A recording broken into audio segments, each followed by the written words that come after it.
Carry my matter for your head, oh. Your love no go ever. Forever you are mine and I'm yours, so no. Hey guys, it's your favorite girl, it's favorite. Cause you are my. You all are welcome to my YouTube channel again.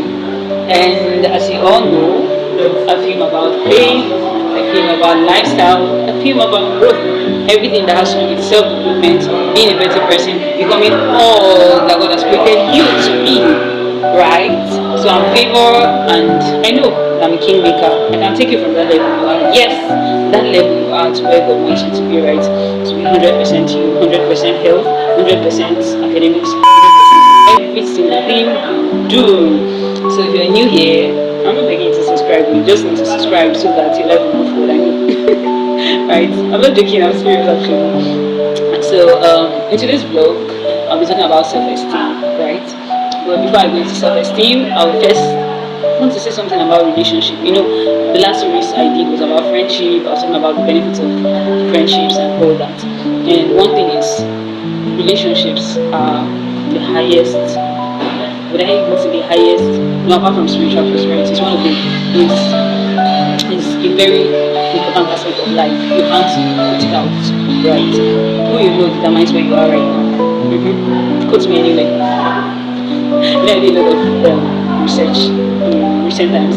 So when I say quote me anyway, now good Favor 2025, relationships are very, very important. So who you are determines where you are, right? So I want to tell you guys that treat people with love, treat people with kindness. I'm not saying allow people to feel intelligence, literally, right? There are people that when they know you're very calm, you're peaceful, treat them with love, they want to take advantage of you, right? But today I'm not talking about that.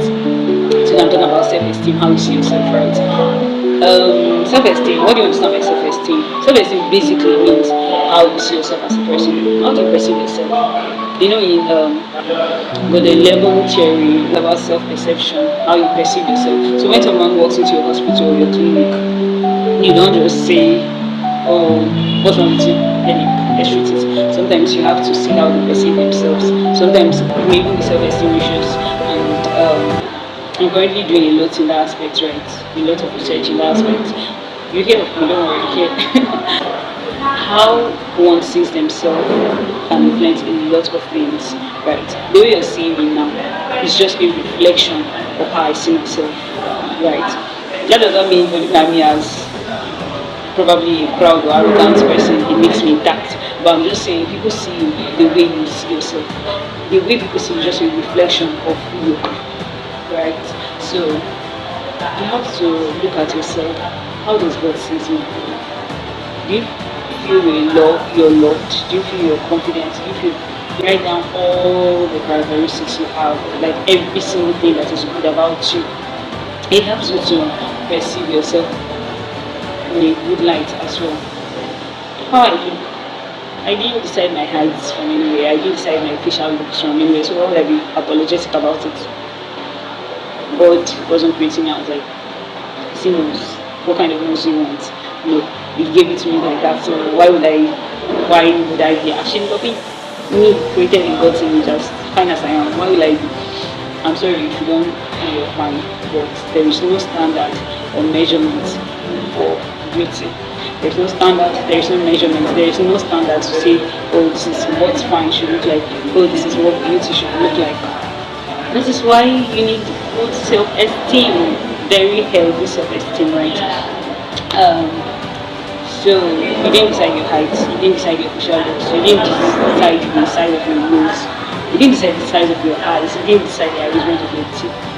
God didn't give you the opportunity the day He was creating you. So accept the way you look, accept your looks, accept your flaws. You know, I find, of course, we're human, so we have a lot of insecurities depending on influenced by our backgrounds, by what we have heard, by what we have seen people exhibit and all that, right? But I dare to tell you today to look at yourself from the perspective that God sees you, that you're perfect, you're beautiful, you're handsome, you're every single thing anybody would want to. You have every single characteristics. You have every single characteristics. You have every single picture people would love to work with, would people would love to work with you because of the features you have currently. Don't look at yourself like, I'm not good enough. I'm coming to that, but let me just finish about the physical looks, right? Because for a long time, I was really bothered. I didn't want to, I've never really wanted to be tall because I feel, I'll not say it, because I have a lot of tall people watching as well. So, I was not really so comfortable. I felt like I should need to be tall, I just too heavy. But see me now, God knows why. If they be like this, maybe it's probably to give another person hope, right? See, people have like some achieving what she's achieving, then I'm good. Right? So there's a reason for everything, even if you don't know right now. So I'm just telling you to look at yourself, irrespective of what you look like facially, what you look like. And then things happen to people in life. I'm not saying this from a place where you should console yourself in negativity, saying, you know, people that are fine, what if you have accident and something not happen? I feel like they don't have accidents, so remain fine. So there was a time I had, I think sometime last year, which I'm going to bring a vlog later sharp about my whole experience in that during that period. My face was washed beyond recognition. And to me today, you're beautiful, right? So, and then there's something else I want to say. You know, sometimes we, out of low self-esteem, we want to take out every scar. And sometimes those scars are a strength, are a symbol of strength. They're a symbol of the battles you won. They're a symbol of the wars you fought and they didn't defeat you. So sometimes doing plastic surgery, you want to remove everything, you don't want any flaw on your body. Sometimes it's even from a perspective of low self-esteem. Those things in themselves are not bad, but it depends on the lens you're using to look at it, right? It depends on the lens at which you're looking at it and what is influencing your decision to do that thing. What is influencing your decision? Why do you want to remove that scar from your face?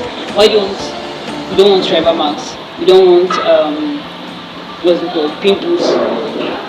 Of course, everyone wants pimples. But funny enough, there are people that pimples fit, right? There are people that really looks nice on them, right? But then sometimes people want to remove all that because they want to have a particular, they want people to perceive them in a certain way. Do you get it? So today, I may not be having Chinese rice. I don't even know how that will look on me, right? But I'm happy the way I am. I'm happy that God created me this way. So if you're not happy with your looks, it influences a lot of things. Like there was a time I felt like my teeth were so scattered. This one my fine teeth. Like I smile now, like, even when my mom told me that, I'm going to need to this fine. I said, Mommy, they can end like, no fine, my mama like, because you're my mother now, what are you supposed to say? I know you're supposed to support me, so. But then, honestly, they're accepting that I'm created in the image of God. I'm beautiful. Before I was getting to want to be like, I don't want to be like this. But how is that possible? How do I have to look like that, guys? So, how you perceive yourself goes a long way to influence what you do in life. You know, that same but people are going to go and form. People are going to go and inflate. You inflate or what? Increase. Increase. Do you know there are people with that say natural, that one they didn't do anything, God gave them. They are using it to talk. So if you're waiting to go and do something to feel a certain way, you're in the wrong path already. You just take I'm not fixing lashes because if I don't fix it, I'm not fine. I know I'm fine, right? I'm just refining it, the beauty. So yes, so you should do things how you perceive yourself should be. It influences a lot of things you do, right? Everything I've said, I hope I've been able to make sense in terms of body shape and body size. Talking about self-esteem, right? So I want to move to the next thing. You know another thing that influences our self-esteem? Your status in the society, social, economic. You know that anything I'm doing in school and I have to do with social economy, I used to forget that point of social economic status. It influences a lot of things. In fact, but this particular body shape, body size, body facial looks and everything is the basis for low self-esteem. in fact, is the ground level before this other ones. Because there are rich people that say have no self-esteem. There are rich people that can't look people in the eyes. So you say about the money. No, but it's the money part of it, yes. So how you perceive yourself is very important. It also determines what comes to you. I was talking to somebody who is into real estate, one of my very good friends who is into real estate. He told me something. He said there are some deals he doesn't carry his Toyota Camry to go and close. Because he knows that if you can't tell this person I want to sell a land of 10 million to you, and you now go and carry one to get car, like somebody that don't have car, is it the person that has land of 10 million to sell? Are you sure that this guy is not 419? So you have to use kind of like to meet the standard, do you understand? If not, surpass it. So that this guy will not perceive like somebody that is coming to GP. Right. So your self-esteem also determines your connections. So it helped me to, when I meet people, I don't just say, oh, it's just coincidence, I know this person. Just coincidence, yes, but this person can be of help to you. Learn to be friendly with people. I'm not saying everybody needs have a your number. Of course, let the Spirit of God lead you. And then, can I tell you something? Self-esteem also help you to maintain that contact you got. When you attend meetings where you see so-called big people or elites, don't just go and meet them and like, don't go and say find something for your guy now. It's the first work I ever got in graphics design. Was a voluntary work. I told the person, give me this job, I'll do it for you for free. I want to do one thing for you for free. And she said, okay, I'll get back to you. And she didn't get back to me. After like 1 week, she got back to me. And that's another thing. You don't have to be bugging people. So I said this, just calm down. Calm down. What is yours will come to you. And you're praying as well. With that said, thank you for watching today's vlog. Love you all. Bye. See you in my next vlog. Whenever I call you, the answer. Anytime I seek, you know the jackpot.